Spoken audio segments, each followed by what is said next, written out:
கர்த்தருடைய பரிசுத்த நாமத்திற்கு மகிமை உண்டாதாக. ஆவியானவரே, மறைத்து நீர் பேசும், கேட்குறோம், நீர் பேசும். ஏசப்பா, நீ பேசும். தலைப்பு: இழந்து போனதை தேடவும் ரட்சிக்கவும் வந்திருக்கிறார் என்றார். லூக்கா 10. இந்த வசனத்தை கொண்டு ஆவியானவர் பேசுவாராக.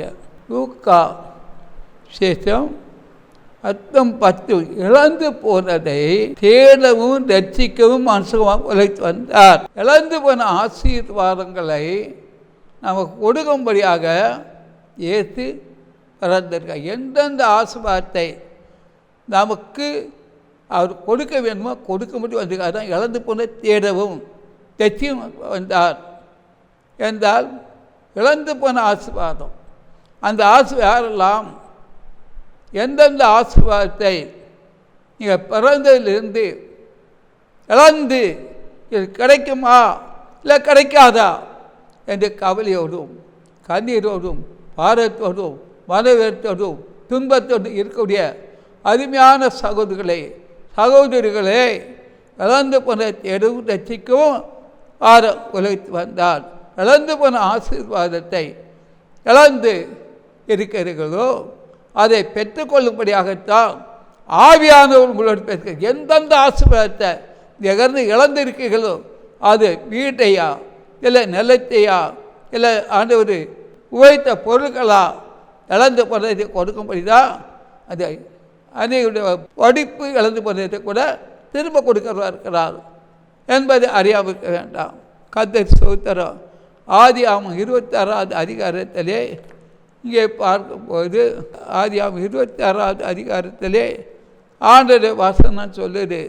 26வது அதிகாரம் 14-15 வருஷத்தில் ஆண்டவருடைய வார்த்தை: அவளுக்கு ஆட்டு மந்தையும் மாட்டு மந்தையும் அநேக பணிவிடக்காரரும் இந்தபடினாலே பெலிஸ்தர் அவர் மேல் புறக்கட்டார். அவரு நிறைய ஆசீர்வாதம் ஈசாக்குக்கு. அந்த ஆசீர்வாதம் இருந்தனால என்றால் அவனுக்கு ஆட்டு மந்தையும் மாட்டு மந்தையும் அநேக பணிவிடக்காரரும் இருந்தபடினாலே பெலிஸ்தர் அவன் பேரில் பொறாமை கொண்டு அவன் தகப்பனாகிய ஆபிரகாமின் நாட்களிலே அந்த வேலைக்காரர் வெட்டின துறவைகளெல்லாம் தூத்து மண்ணினால் நிறுவப்பட்டார்கள். ஈசாக்கு மேலே போகாமல், அவன் ஆசீர்வாதத்துக்கு மேலே போகாமல் வந்து ஈசாக்கு வேலையாட்கள் துறவில் மண்ணினால் பெலிஸ்தர்கள் தூத்து போட்டார்கள் என்று வேதம் சொல்கிறது. அந்த இதில் 22வது வசனத்தில் திரும்பி அவிடம் விட்டு பெயர்ந்து போய் வேற ஒரு துறவை வெட்டினான். அதை குறித்து அவர்கள் வாக்குவாதம் பண்ணவில்லை. அப்போது அவன் நாம் தேசத்தில் பழகும்படிக்கு இப்பொழுது கர்த்தர் நமக்கு இடம் உண்டாக்கினார் என்று சொல்லி அவர் ருகோபத்து பெயர்விட்டார். அவனுக்கு ஈசாக்கு எல்லா ஆசீர்வாதத்தையும் கொடுத்தார். ஆனால் பெலிஸ்தர் பொறாமை கொண்டு இன்றைக்கி அநேக குடும்பங்களில் அண்ணன் தம்பியாக இருக்கலாம், அக்கா தங்கச்சியாக இருக்கலாம், உறவினர் இருக்கலாம் என்றால் ஒரு ஆசிர்வதிக்க குடும்பத்துக்கு மேலே பெருமூச்சு விட்டுருவாங்க, பொறாமை கொண்டுருவாங்க, எரிச்சல் வச்சுருவாங்க, அந்தம் வச்சுருக்காங்க. இது வேதத்தில் பழைய ஏற்பாடு புதிய ஏற்பாடுலையும் இருக்குது. அதே போல் ஈசாக்கு ஆசீர்வாதம் என்றது பிடிக்கலை. அவன் வெற்றி வேலை எடுத்தது எல்லாம் மண்ணினால் தூத்து போட்டாங்க. பழையபடியும் ஈசாக்கு செபித்ததினால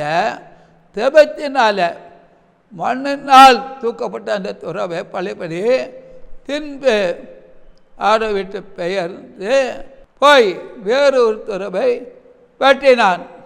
அதை குறித்து அவர்கள் வாக்குவாதம் பண்ணவில்லை. அப்போது நாம் தேசத்தில் பழகும்படிக்கு இப்போது கர்த்தர் நமக்கு இடம் உண்டாக்கினான்னு சொல்லி அதற்கு தான் ருகோபத்து என்று பெயரிட்டான். அப்படி என்னால் அவன் எவ்வளோ முயற்சி செய்தான்.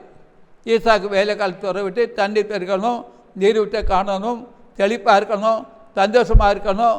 ஆனால் பெலிஸ்தருக்கு உள்ளத்தில் பொல்லாத ஆவி வந்து, வஞ்சக ஆவி வந்து, எரிச்சல் ஆவி வந்து எப்படி ஈசாக்க வாழ விட முடியாது, வாழ விடாதபடி ஆசீர்வாதம் எரிசலாவி, வஞ்சகராவி, பொறாமாவி, எச்சலி, மாந்திரியாவி, உலகத்தில் எந்த பலவீதமான ஆவி அவங்கள புகுந்து ஈசாக்கு கேட்டு இதே போல் அதே குடும்பல தொழில்களுக்கு உரமாக அண்ணன் தம்பி அக்கா தங்கச்சி உறவினர்கள் எரித்து வெளியே தான் கை கொடுப்பாங்க, முத்தெல்லாம் கொடுப்பாங்க. எல்லாம் மாய முத்தம், எல்லாம் மாய முத்தம் கொடுத்து ஏமாற்றிடுவாங்க.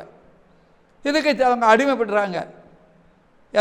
மாய முத்தம், அதுக்கு பேர் மாய முத்தம் கொடுத்து வஞ்சித்துருவாங்க. அது இடம் கொடுக்கக்கூடாது. அதே போல தான் ஈசாக்கு வேலையாட்கள் தர வெட்டினார்கள். பெலிஸ்தர் மேலே போகிறாம இவன் வளர்ந்துட்டானே, இவன் ஆசீர்வாதமாக இருப்பாங்க, என்ன எரிசலாக இருக்கிறான்னு சொல்லி எல்லாம் மண்ணு போட்டு தூத்துட்டாங்க. இந்த நாளே நான் இருக்குது. அது இந்த நாளில் எந்த சபைக்கு போனாலும் உண்மை, உத்தமம், நேர்மை கிடையாது, பரிசுத்தம் கிடையாது. அடுத்தவனை கீழே தள்ளணும், விசுவாசி கீழே தள்ளணும், ஊழியக்கார கீழே தள்ளணும்.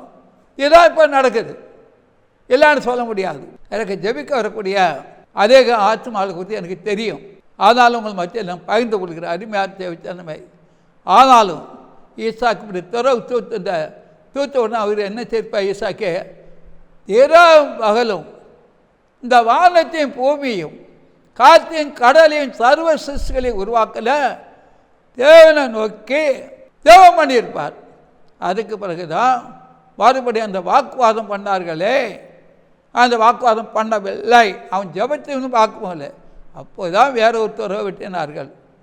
துறை வெட்டும் போது ருகோபத்து அது நிறைய தண்ணீர் வச்சு அப்போ இழந்து போன ஆசீர்வாதத்தை மறுபடியும் அவன் பெற்றுக்கொண்டான்.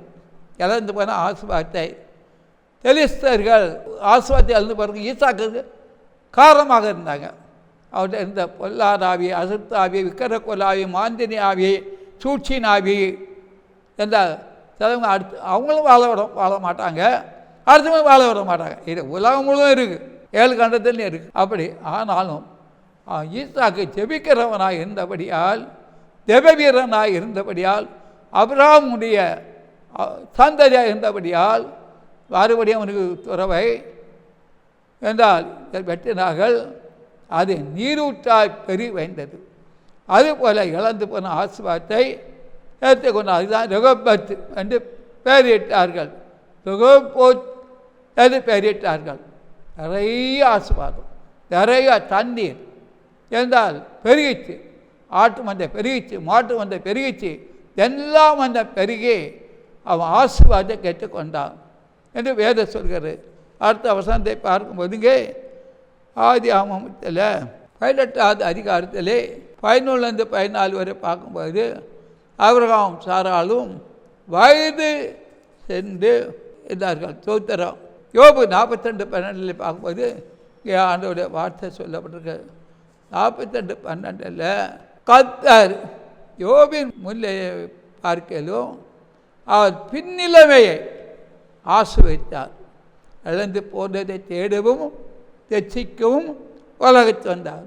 அவ என்னென்ன ஆசீர்வாதத்தை எல்லாம் இழந்து போயிட்டான். ஒரே செகண்டில் போயிட்டு எல்லா ஆசீர்வாதமும். யோபும் எல்லா ஆசீர்வாதம் இழந்து போயிட்டான். ஆனாலும் யோபு உண்மையாக இருந்தான், உத்தமாக இருந்தான். அவனை கொடுத்து தேவனா சாட்சி கொடுத்தார். சரி, நம்மெல்லாம் கொடுத்து தேவன் சாட்சி கொடுக்கறது பார்க்க முடியாது. தேவனே சாட்சி, அந்நிய கண்களால் அல்ல, சொந்த கண்ணால் கண்டேன்னு சொன்னார். அது ஒரு பெரிய பரம ரகசியம்தான். அப்படிப்பட்டிருக்கக்கூடிய யோபுடைய பிள்ளைகளுக்கு யோபின் முன்னிலைமையை பார்க்கலும் அவன் பின்னிலைமையை ஆசீர்வதித்தார். முன்னிலைமையை ஆசீர்வதித்தபடினால 14,000 ஆடுகளும் 6,000 ஒட்டகங்களும் 1000 ஏர்களும் 1000 கழுதைகளும் உண்டாயிற்று. அவ்வளோ பெருக்கமான ஆசீர்வாதத்தை இழந்து போனதை யோபு கொடுத்தார். இப்போ அந்த நிகழ்ச்சியை பார்க்குறவங்களுக்காக நான் ஜெபிக்க போகிறேன். 35 என் வாயை உங்களால் திறப்பே, உலக தோற்றம் முதல் மறைப்பெல்லாம் வெளிக்கட்டு வந்து அற்புதம் இருக்குது, ஆச்சரியம் இருக்குது, குறைவு இல்லை, நிறைவாக இருக்கும். உங்களுக்கு எல்லா ஆசீர்வாதம் தரப்போகிறேன். 8 மாதத்துக்குள்ளே உலகத்தில் பல மாற்றங்கள் வரும். அதெல்லாம் பார்ப்பீங்க. இயேசுடைய வரிக்குள்ள அடையாளம் வெள்ளிக்கிழமை இரவு சனி நடக்கும். பார்த்துக்கிடுங்க. கர்த்தர் உங்களுக்கு கேடகமாக இருக்கிறார். எந்தெந்த ஆசீர்வாதத்துக்காக கலங்கி போயிருந்தீங்களோ, கண்ணீரோடு இருந்தீங்களோ, கிடைக்குமா? கிடைக்கும். எல்லா ஆசீர்வாதையும் அடுத்து தருவார்.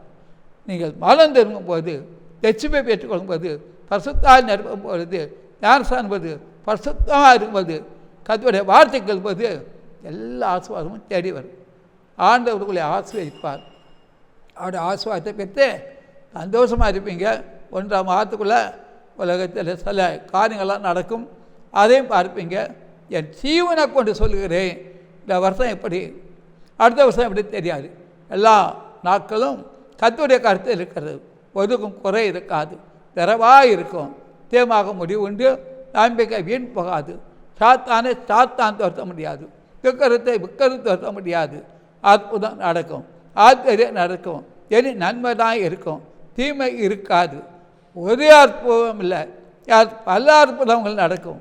ஒரு விருது உங்களுக்கு கொடுக்க போகிறேன், நல்ல விருது கொடுக்க போகிறேன், ஆச்சரியமான விருது கொடுக்க போகிறேன், அற்புதமான விருது கொடுக்க போகிறேன், வாங்காத விருது கொடுக்க போகிறேன். யார் யாரெல்லாம் எந்த ஆசீர்வாத குறைவோடு இருக்கிறீர்களோ, இழந்து போகிற தேடவும் ரட்சிக்கும் இழந்து போகிற அனைத்து ஆவிக்குரிய ஆசீர்வாதத்தையும் பூமிக்குரிய ஆசீர்வாதத்தையும் சம்பூர்ணமாக கொடுக்க முடியுதான். இயேசு உங்களை தேடி வந்திருக்கிறார். நிச்சயமாக கொடுப்பார். கொடுத்து விட்டார். நீங்கள் வாங்கி விட்டீர்கள், பெற்று கொண்டீர்கள். ஒரு கதவு இல்லை, 2 கதவு இல்லை, 3 கதவு இல்லை, 4 கதவு திறப்பார். 4 எத்திசையில் இருந்தும் கதவை திறந்து உங்களை ஆசீர்வதிப்பார். நீ ஆசீர்வாதமாக இருப்பீர்கள். கேட்கிற எவனும் பெற்றுக்கொள்கிறான், தேடுகிறவன் கண்டடைகிறான். வரும். ஒரு பரிசு இல்லை, 2 பரிசு இல்லை, 3 பரிசு இல்லை, 4 பல பரிசுகளை உங்களுக்கு நான் வச்சிருக்கிறேன். நீங்கள் கேட்டு பெற்றுக்கொள்ளுங்கள். என் நாமத்தை நீங்கள் எதை கேட்டாலும் நான் செய்வேன் என்று அவர் சொன்னால் செய்வார், செய்துவிட்டார். ஒரு துக்கம் உலகத்தில் வரப்போகுது. கொஞ்சம் நாட்களுக்குள்ளே அதை உலக மக்கள்லாம் பார்ப்பீங்க. இது உண்மை. உங்களை பாதுகாக்கிறேன், உங்களை தாங்குகிறேன். ஒரு குறை உங்களுக்கு வராதபடி நிறைவே தருவேன். நான் உங்களை தனித்தனியாக ஆசீர்வதிக்கிறேன். நீ ஆசீர்வாதமாக இருப்பீர்கள். ஒரு தேவன் கொடுத்த ஒரு வாக்குத்தத்தம் நிறைவேறும், உறுதிப்படுத்தப்படும், நிறைவேறிட்டு. இது ஆண்டவர் வார்த்தை. அப்படியே கர்த்தர் இந்த நிகழ்ச்சியை பார்க்குற ஒரு தனித்தனியாக கர்த்தர் நாமே ஆசீர்வதிக்காக, ஊழியத்துக்காக ஜெபத்தில் தாங்குங்கள். கர்த்தராஜ். ஆமே ஆமே. மேலும் தேவ ஊழியரை நீங்கள் தனித்தனியாக சந்தித்து ஜெபிக்க விரும்பினார் ஒவ்வொரு நாளும் அதிகாலை 5 மணி முதல் காலை தொழுகையில் நீங்கள் கலந்து கொண்டு சகோதரர் அவர்களை சந்தித்து ஜெபித்துக் கொள்ளலாம். மேலும் விவரங்களுக்கு தொடர்பு கொள்ள சுவிசேஷகர் எஸ் தங்கசாமி. தொலைபேசி எண் 26574550, 26574551. செல்போன் 9383344445. புத்தூர் அதிசய பெராக்கா தீர்க்க தரிசன ஊழியங்கள் நடத்தும் பரிசுத்த உபவாச ஜெப கொடுகை நடைபெறும் இடம் அதிசய பெராக்கா தீர்க்க தரிசன ஊழியங்கள் 71 மௌனசாமி தெரு, அம்பத்தூர் ஓச்சி. இதில் சிறப்பு ஜெபம் மற்றும் தேவ செய்தி அளிக்க இருக்கின்றவர் தீர்க்கதரிசி சுவிசேஷகர் எஸ் தங்கசாமி அவர்கள். அன்பானவர்களே, இந்த உபவாச கூட்டத்தில் கலந்து கொண்டு தேவ ஆசீர்வாதங்களை பெற்று செல்ல அன்புடன் அழைக்கப்படுகின்றீர்கள். தேவைகளுக்கும் மேலும் ஆலோசனைகளுக்கும் நீங்கள் தொடர்பு கொள்ள வேண்டிய முகவரி சுவிசேஷகர் எஸ் தங்கசாமி, 71 மௌனசாமி தெரு, அம்பத்தூர் ஓச்சி, சென்னை 53.